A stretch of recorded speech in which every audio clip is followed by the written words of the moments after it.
আসসালামু আলাইকুম প্রিয় ইসলামিক পথের যাত্রীরা, স্বাগত জানাচ্ছি আমাদের আজকের এপিসোডে। আজ আপনাদের এমন একটি স্বপ্নের কথা জানাবো যে স্বপ্ন দেখলে ধরে নিতে হবে আপনার মৃত্যু খুব কাছে। মূলত এই স্বপ্নটির মাধ্যমে আল্লাহ রাব্বুল আলামিন মৃত্যুর আগে মানুষকে শোধরানোর সুযোগ দেন। জানি মৃত্যুর সংবাদ বহন করা সেই স্বপ্নের কথা জানার জন্য সকলের মন ব্যাকুল হয়ে পড়েছে, তাই আর কথা বাড়াবো না, চলে যাব মূল আলোচনায়। তবে তার আগে এখনই ভিডিওতে একটা লাইক দিয়ে দিন এবং সকল প্রকার সমস্যার সমাধান পেতে চ্যানেলটি সাবস্ক্রাইব করে রাখুন। একদিন এক ব্যক্তি হযরত ইমাম আলী রাদিয়াল্লাহু আনহুর নিকট উপস্থিত হয়ে আদবের সহিত জিজ্ঞেস করলেন, হে হযরত আলী, আমার এক বন্ধু ছিল যে গতকাল ইন্তেকাল করেছে, কিন্তু কিছুদিন যাবৎ আমার সেই বন্ধু আমার কাছে এমন সব কথাবার্তা বলছিল যাতে করে তার কথাবার্তা শুনে মনে হয়েছিল সে মারা যাবে। তাহলে কি মৃত্যুর আগে মানুষ বুঝতে পারে যে তার মৃত্যু খুব শীঘ্রই হবে? লোকটির এমন কথা শোনার পরে হযরত আলী রাদিয়াল্লাহু লোকটিকে বললেন, হে আল্লাহর বান্দা, মনে রেখো আল্লাহ তাআলা আলমে মালাকুল, আলমে বেয়া, আলমে আরওয়া এর মাঝামাঝি স্থানে সমস্ত শ্রেষ্ঠ মানব জাতির জন্য মালাকুল রয়ে রেখেছেন, যেটা মানুষের জন্য আগত সমস্ত বিপদ আপদ বালা মুসিবত ইত্যাদি সম্পর্কে আগে থেকে মানুষকে সতর্ক করে জানিয়ে দেন। এই ইহকালীন জীবন শেষ হয়ে যাওয়াটা মানুষ মৃত্যু মনে করে। আসলে মৃত্যু এমন একটা জিনিস যেটা মানুষকে এক জীবন থেকে অন্য জীবনের দিকে নিয়ে যায়, আর এটাকেই বলে মৃত্যু। জীবন শেষ হয়ে যাওয়াকে মৃত্যু বলে না।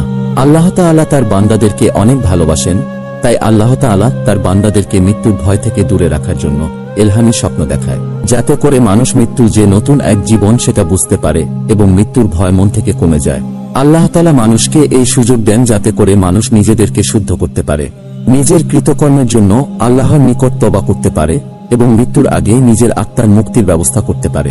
যেমনি ভাবে কোনো মানুষ যখন কোনো এক দেশ থেকে অন্য দেশের সফরে যায় এবং যাওয়ার জন্য প্রস্তুতি গ্রহণ করে এবং মালসামান সাজ সরঞ্জাম সবকিছুর ব্যবস্থা করে, তেমনি আল্লাহ তাআলা মানুষকে সুযোগ করে দেন যাতে করে মানুষ বারাকের জীবনে যাওয়ার জন্য প্রস্তুতি গ্রহণ করতে পারে। এই কথা বলার পর লোকটি হযরত আলী রাদিয়াল্লাহুকে জিজ্ঞেস করলেন, হে আলী রাদিয়াল্লাহু আনহু, সে স্বপ্নে কি দেখা যায়? হযরত আলী রাদিয়াল্লাহু আনহু বললেন, মানুষ ইন্তেকালের আগে স্বপ্ন দেখে মানুষ যাতায়াত করছে, এক দেশ থেকে অন্য দেশে যাতায়াত করছে, তার পোশাক পরিচ্ছদ সাদা হয়ে থাকে। তখন স্বপ্নে আত্মীয় স্বজন তারা বলে, তোমাদের এই দেশের সফর শেষ হয়ে গেছে, তোমাকে অন্য দেশে নিয়ে যাচ্ছি। মানুষ যখন স্বপ্ন দেখে তার মৃত আত্মীয় স্বজনদের মধ্যে কেউ তাকে নিতে এসেছে এবং তারা তার সাথে আছে, তখন মানুষ তার মনের দিক থেকে সাহস বেড়ে যায়। এই কথা শোনার পরে হযরত আলীকে লোকটি বলল, হে হযরত আলী রাদিয়াল্লাহু, যদি কেউ এই ধরনের স্বপ্ন দেখে তাহলে সে কিভাবে বুঝবে যে এই স্বপ্ন এমহামে ছিল নাকি শয়তানের পক্ষ থেকে ছিল? তখন হযরত আলী রাদিয়াল্লাহু জবাবে বললেন, যদি এই ধরনের স্বপ্ন দেখার পর মনের মধ্যে ভয় ভীতি কাজ করে তাহলে মনে করবে সেই স্বপ্ন শয়তানের পক্ষ থেকে ছিল। আর যদি স্বপ্ন দেখার পর মনের মধ্যে শান্তি এবং মৃত্যুর জন্য মহব্বত পয়দা হয় তাহলে মনে করবে সেই স্বপ্ন মৃত্যুর স্বপ্ন ছিল। অবশেষে বলবো, হে আল্লাহ তাআলা, আপনি আমাদের জীবনের সকল ভুল ত্রুটি ক্ষমা করে দিন, আমাদের মৃত্যুকে সহজ করে দিন।